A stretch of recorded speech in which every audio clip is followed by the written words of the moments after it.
Hi, Matt. Thank you for being here today. Hey, Dr. Morse, thanks for having me. Absolutely. You've shared online that you are dealing with long COVID, and I want to start by saying I'm sorry that that's happening and was hoping that we could talk a little bit more about what your experience has been like. Yeah, so I guess I'll take you through kind of my journey of how I ended up where I am currently. My first time getting COVID was in 2022, April 2022, right after my dad passed away from pancreatic cancer.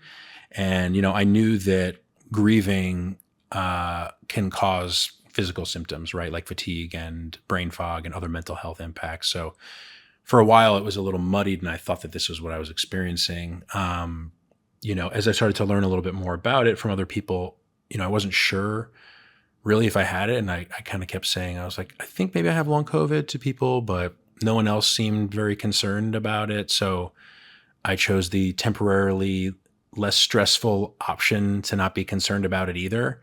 And of course, this doesn't really work to keep stress down if you get COVID again and it becomes debilitating.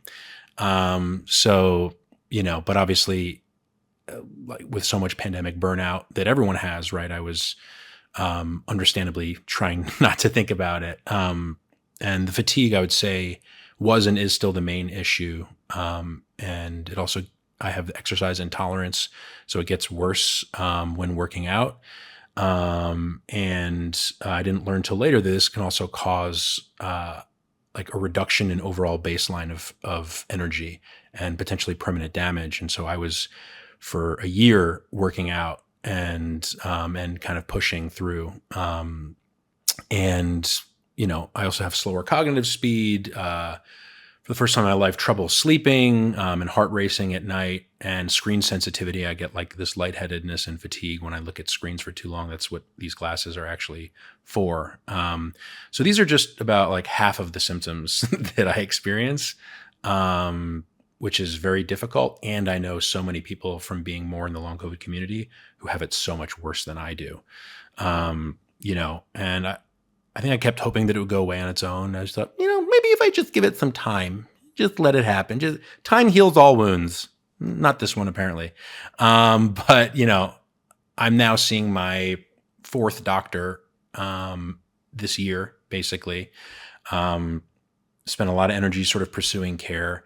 And my primary didn't have a lot of experience with long COVID. And so eventually I asked about a long COVID clinic, and she gave me a referral. They have these, of course, in all throughout the country. And I think it was in filling out a survey there that it first clicked for me. It was this long survey with all these disparate sort of symptoms. And it was the first time that I was like, oh my God, all these different like weird body things that I thought maybe were about getting older or whatever are connected, I think I expected that someone else would sort of ring the alarm for me. But I realized that I really had to be the one to advocate and say, this is what I'm dealing with and how it's impacting my life. And that I had to be and continue to be very diligent about pursuing treatments. And, it's my current and the fourth doctor who was the first one who was able to do these blood tests that were able to show the blood vessel damage that I have and microclots, significant and widespread microclots, which is obviously scary because these can increase the risks of all sorts of other things. So, becoming aware of that is incredibly important. And it's just an ongoing process, and without any approved treatments, it's a lot of continuous trial and error, basically. Absolutely. Thank you so much for sharing that. And I can imagine as others are listening and watching, some of these experiences that you're sharing are really resonating with others out there. And that's a big part of the reason we wanted to have this conversation. So that's kind of the next question I'd love to put for you. Could you share a little bit about your decision to be more public about your symptoms and your experiences and what that's been like? Yeah, I always knew that I would talk about it publicly, and I've been an activist for a decade now, which is wild to say how time moves. But through that time, I've grown to understand that, the purpose of my life is to positively influence change, and specifically social change. And I know that telling one story is an important part of that. And at first, I felt it was important to kind of stabilize somewhat in terms of my health. and to understand what was actually happening with my body a little more. I didn't want to add all the variables of coming out publicly until I really had more clarity, and also clarity around my life. I think sometimes we can hear symptoms and kind of, if we're not necessarily directly impacted by it, think about them as this sort of free floating thing, but really it's life changing, and so much of my life has changed and continues to change, both in terms of impacts of long COVID and even the sort of financial impacts of that and how that's impacted my life. And, as an activist, intersectionality is incredibly important to me. And knowing how devastating this has been to my life when I have all the privileges that I have, I know that other people are suffering exponentially when combined with racism or sexism or classism. And I really wanted to be able to raise as much awareness as possible so that people could truly be aware of the risks of repeated COVID infections and understand that the risk increases with each infection, and I think sometimes how we calculate risk on an individual basis is like, oh, I had it and I'm fine. But that doesn't necessarily mean that next time that's true as well. And I very much understand that, like, thinking about COVID, and, just even having that be a part of our lives still is extremely stressful, but also not thinking about it doesn't make the threat go away, even if it is uncomfortable or brings about anxiety temporarily. And I know this for myself too, even when I was talking to people about it who knew more than I did. And I was like, yeah, I can't do all these things. I have to live my life, the anxiety. And the people who did know more about it knew that, doing all of that with long COVID is actually much harder. And I think because of this issue disproportionately impacts especially Black people and other people of color, trans people, queer folks, it's just a really important lens to be adding to our social justice work. And disability justice is really what we're talking about here. And I myself was really lacking in understanding and analysis of this for a long time.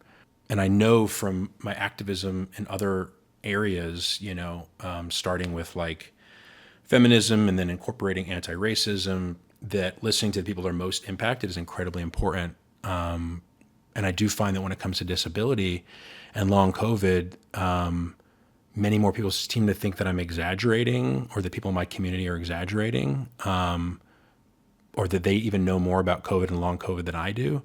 But my actually daily survival is based in understanding and navigating this. So, thinking that we have little to learn from those most impacted is the textbook definition of unconscious bias, I would say. And then just around the timing of the video, there's just so much ongoing grief and trauma and having a complex, chronic, politicized illness like long COVID. And so navigating that on top of the equally, if not greater, burden of navigating ableism every day, basically, I realized that I needed time to build an alternative life to the life that I'd been living, to be able to feel sort of grounded enough to talk about it publicly. Thank you so much for sharing that. And everything you said really resonates. I also consider your work to be so much about raising public consciousness and then also, again, about justice. And to that point, on Instagram, you have said that you want people to show solidarity, not empathy. And I'm curious if you could say a little bit more about what you mean by that. Yeah, I really appreciate that question. I think that empathy is often the starting place of solidarity, but in all forms of activism, when we're asking someone with privilege in one area to support those who are marginalized by that system, it ultimately builds a better world for all of us. And so understanding our mutual interest, our mutual stake in that work, is, I think, so important, right? We're not doing it necessarily for other people. And I think that disability is unique in that also, if we're lucky to live long enough, most of us will become disabled in one way or another over time, and thus will benefit from a more accessible world in the future. But my main ask in the video, and what continues to be the main ask of people in the long COVID community, is that non-disabled people wear high quality masks And at the very least, to do this in places that all disabled and high-risk people have to be in order to live their lives, right? Transit like buses, trains, planes, medical settings like doctors' offices, pharmacies, nursing homes, and grocery stores. Too many people that I know, myself included, have delayed medical care when COVID numbers were higher because we couldn't trust that enough precautions were in place to keep us safe. And as an example, a person that I care for who has long COVID much more debilitatingly than I do, they excruciatingly let their wisdom teeth come in on their own without a dentist's help because they didn't trust the precautions in place. And another time last winter during the height of the surge, we debated whether or not to take them to the emergency room for something else and ended up not doing it because with one COVID infection 3 years ago, they are mostly housebound and often bedbound. And the way that another COVID infection could impact them is hard to imagine. So I think the first step of solidarity is acknowledging that it's a systemic issue, right? An issue of systemic exclusion and oppression rather than unfortunate individual circumstances. And I know that, when I show up for my trans and Black friends and even the cis women that I'm in community with, I know that they would not feel comfortable telling me about their experiences with oppression unless they felt like I was committed to dismantling those systems, understandably, And if I were to see their oppression as unfortunate circumstances or bad luck, that would be incredibly invalidating and would be indicative that I'd sort of barely begun the journey to understand what solidarity was like. And yet, as a society, I feel like this is how we view disabled people and those with long COVID, and who are continuing to avoid COVID, as a top priority is people who are just in unfortunate circumstances and just unlucky.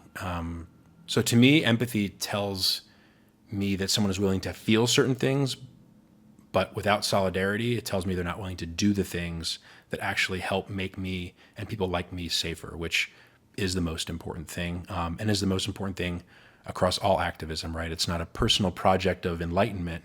We are trying to impact the material conditions of people who are marginalized. Thank you for that. Could you say a little bit more about what institutional solidarity looks like? Yeah, I so appreciate that question. I just want to say, and I also want to say I really appreciate that more and more that the NYC DOH is talking more about long COVID. It really means a lot. And other health departments should take note. Obviously the bigger solutions are so important, right? To run through them sort of quickly, I think one of the first ones is new standards for indoor air, right? Having the air being clean through ventilation and filtration. I mean, this makes sense. It protects everyone more from sickness, from increasing wildfire, which will happen. And I think, continuing to develop sort of vaccines, that go beyond reducing the risk of serious illness and can actually stop transmission, and continuing that investment and greater investment really in like long COVID treatments that are listening to those who are most impacted by it. And then I guess I'll say opposing these sort of mask bans, that are sort of coming up and sweeping across the country. And, finally, I'll say very specific to me as an actor, my job requires me to be unmasked to do my job. So I have essentially been locked out of my industry. And that has had big financial impacts, including probably moving out of my home, in the next couple months. And we had these systems and precautions in place. I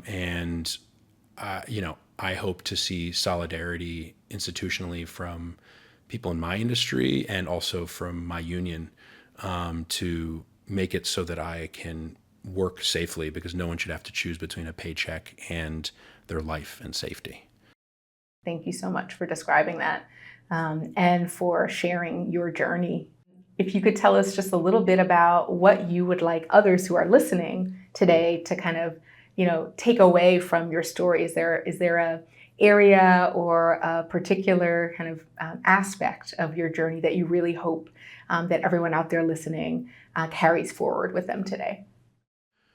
Yeah, I guess I would say that accessibility and disability justice are civil rights issues and human rights issues, right? And a part of that is long COVID and understanding and preventing the spread of COVID.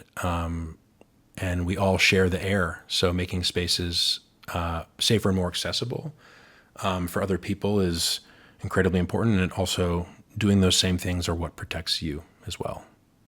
Thank you for that. The question I wanted to ask you in addition is, if you could describe your experience with long COVID in 3 words, what would those 3 words be?